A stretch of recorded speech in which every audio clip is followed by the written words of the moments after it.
میرا مالک اللہ، میرا رازق اللہ، میرا محافظ اللہ، میرا مددگار اللہ، میرا پشت پناہ اللہ، میرا دوست اللہ. یہ دوستی ہے اللہ کی جو لب لباب ہے، حاصل ہے ایمان کا. اسی کا نام ولایت ہے. اور یہ اللہ کے سروں پر سینگ نہیں ہوتے. جس کے دل میں ایمان راسخ ہو چکا ہو وہی اللہ کا ولی ہے. جسے اللہ پر یقین ہو چکا ہے وہی اللہ کا ولی ہے. جسے یقین ہے اللہ میرے ساتھ ہے، میرا مددگار، میرا پشت پناہ، میرا ساتھی، میرا دوست، میرا محبوب، میرا محب. اللہ اہل ایمان سے محبت کرتا ہے. واللہ یحب الصادقین. ان اللہ یحب الذین یقاتلون فی سبیلہ صفا کانہم بنیان مرصوص. اللہ محبت کرنے والا، اہل ایمان محبوب، اور اہل ایمان محبت کرنے والے اللہ محبوب. والذین آمنوا اشد حبا للہ. آپ تصور کیجئے جسے یہ رشتہ ایمان یا رشتہ ولایت حاصل ہو جائے، الا ان اولیاء اللہ لا خوف علیہم ولا هم یحزنون. آگاہ ہو جاؤ، اللہ کے دوستوں کے لیے نہ کوئی خوف ہے نہ کوئی حزن ہے. اور میں بیان کر چکا تھا خوف اور حزن کے خاتمے ہی کا نام امن ہے. زوال خوف، زوال حزن.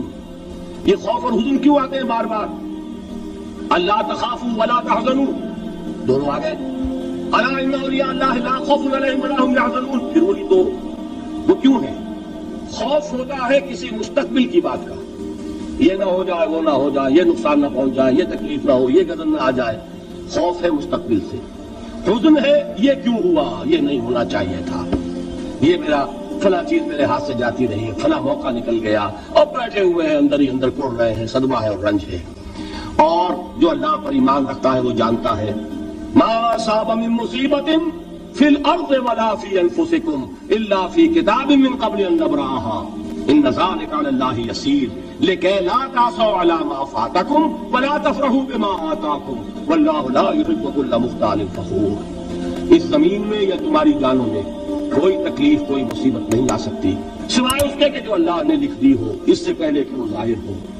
جس کو یہ حقیقت معلوم ہو گئی اس کو یہ طرز عمل اختیار کرنا چاہیے. جو چیز چھن جائے، جاتی رہے، چھوٹ جائے، اس پر افسوس نہ کرو.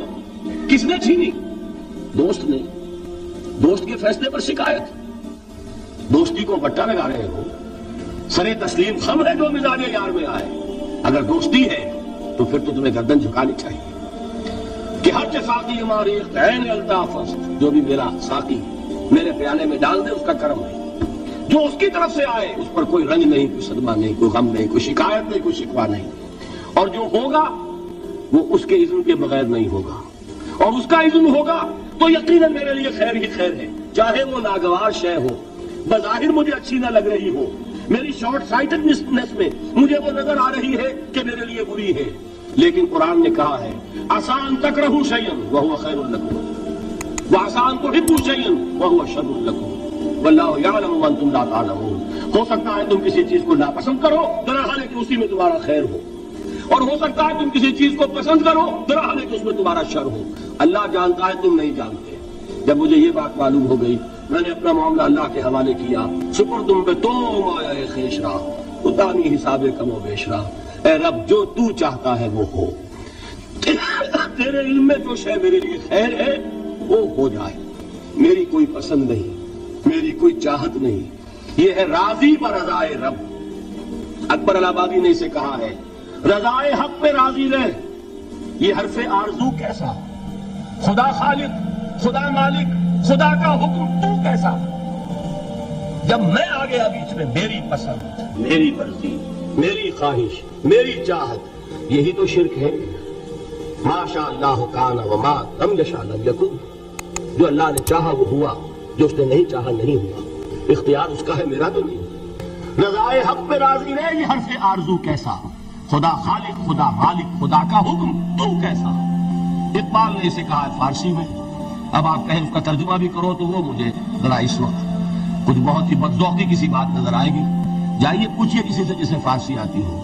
برو کشید پہ جا کے ہست بود مرا چوکدہا کے مقام رضا کشود مرا. مجھے تو تمام پیچ و خم سے نکال دیا اس مقام رضا نے. میں راضی برضائے رب ہوں، جو فیصلہ اس کا میں اس پر راضی. تو کہاں کا حزن اور کس کا خوف؟ یہی زوال حزن اور زوال خوف، یہی ہے امن، یہ نتیجہ ہے ایمان کا. تو جان لیجئے یہ ہے لب لباب، یہ ہے حاصل ایمان کا. یہ ہے تو ایمان ہے، یہ نہیں ہے تو ایمان نہیں.